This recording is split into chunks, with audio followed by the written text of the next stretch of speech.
Welcome to another TerranScapes video. This video shows the completed project, the mountain with the waterfalls as a display board for an army. And what I've done here is shown it with the setup models, my own models, to give you a sense of its size and the amount of models that can be displayed on it. And it gives me a chance to talk about some of the features of this display board, which involves actually quite a few new techniques and improvements, and also maybe a few future improvements as well to come, as well as some problems for shipping, which are important to note. So first, a little overview with the models on board. The mountain itself, as I mentioned before, is about 2 feet tall. It's a little over, actually, with the added base here. It features 2 waterfalls.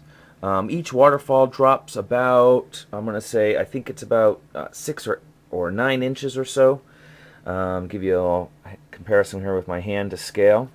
The waterfalls originate in a cave at the upper tier, and the original design request from the customer was to have the waterfall mountain area be viewable from a 360 perspective, so that all aspects of the mountain are viewable from any viewpoint in the room, that the platforms be able to accommodate several key features.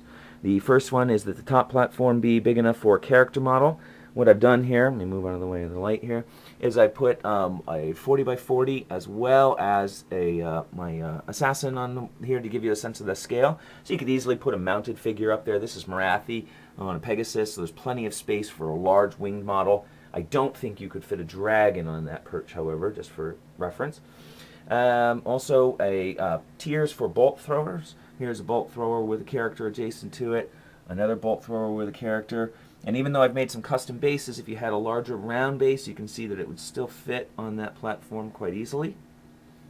And then also some room for some archers. So I put a ranked up unit of 10 crossbowmen up here, as well as 10 corsairs here. These are, this bottom platform actually has quite a bit more space. You could do a full 20-man unit on this platform quite easily, as there's even extra room here on the side for another character. The mountain features an improved waterfall, so the waterfall cascades down, and what I've done is I've used a little cotton fiber here and teased it out to give the crashing wave effect, the mist that forms at the bottom of the waterfall, which I think really captures the volume that needs to be at the bottom of a waterfall that was really lacking in my first iteration. I gave it a lot of thought after I was done. Now, how do you add that volume? And I've been looking at some information from railroad modelers to get a sense of how they've done that, and so I've tried to emulate that here, I think, to good effect. The waterfall flows into a river here, and the river has a textured surface to give it a moving appearance, which then flows into the swamp. And the swamp I recoated over the top, and I've done some tinting in the gloss, in the resin, to give it a much more still look, with the water flowing into that and then adding into the murky algae, sort of blending into the two as it approaches.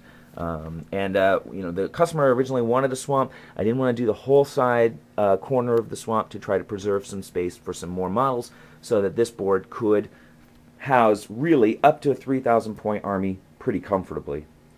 It also features the woods here in the corner, and the woods just about reach up to that lower platform, but they don't obscure the models, and even at sort of an eye level, you get that sense that those trees are reaching up to that platform, but the platform really towers above it.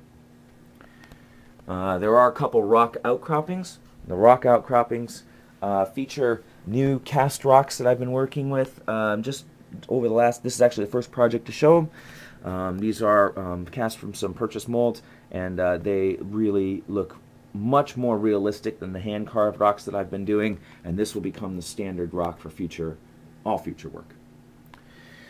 So, before I show you the board without any models on it, just to give you a little rundown of sort of what's on the board here, so that you can use this as perspective on how big this is. The board is 24 by 24. It's actually just off a little bit on that. One side is 24 1/4.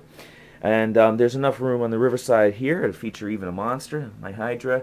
I put some harpies in the back, 2 chariots, 2 units of 12 Witch Elves, a unit of Dark Riders, a unit of 12 Strong Spearmen, another unit of Corsairs, and a 10 unit of Cold One Riders. And you can see when I pan back that there's still space on this board for a lot more, and already this is at least a good, I'm going to say at least a solid 2,500 points, depending on how you kit out, of course, the characters and whatnot, and we could easily be looking at close to 3,000. This is pretty much almost every Dark Elf model I have, and I'm pretty sure that comes up to about 3. So this board can handle quite a bit, and really is going to give you an incredible display surface for both home use as well as tournaments. And one of the things that I did is make sure that this was separated into 2 parts, and the 2 parts allow for easily carrying one section with you to the next table, and then you could pick up the next section and bring it with you. And so now, with the models removed, I can show you a couple features of the boards with a little more clarity. One is the flocking technique, which is much, much more gradual than previous work. I used a new technique entirely pretty much to apply this flock, and it has produced very, very gradual transitions. Again, taking some cues from our railroad enthusiasts, and also emulating some of that flocking on some of the outcroppings of the cliff face here, and also carrying that down into some sloped talus slopes that were sort of allowed to naturally form, giving them a very realistic slope. And of course, all of this work carries along into the back. And that leads me to one of the interesting things about this set is that it's actually unshippable internationally. I've been investigating a variety of sources, including freight and all the carriers, and because this will end up being in a box about, at a minimum, 26 by 26 by 32 inches high, once you stack this board underneath this board and include all of the foliage and all of the trees and everything, this is going to be at least 32 inches high, and that's not really shippable internationally. Domestically, this set combined into one of those boxes is going to travel at about $100 across the country to California, and just a pinch under that for some of the states closer to Massachusetts where I'm located.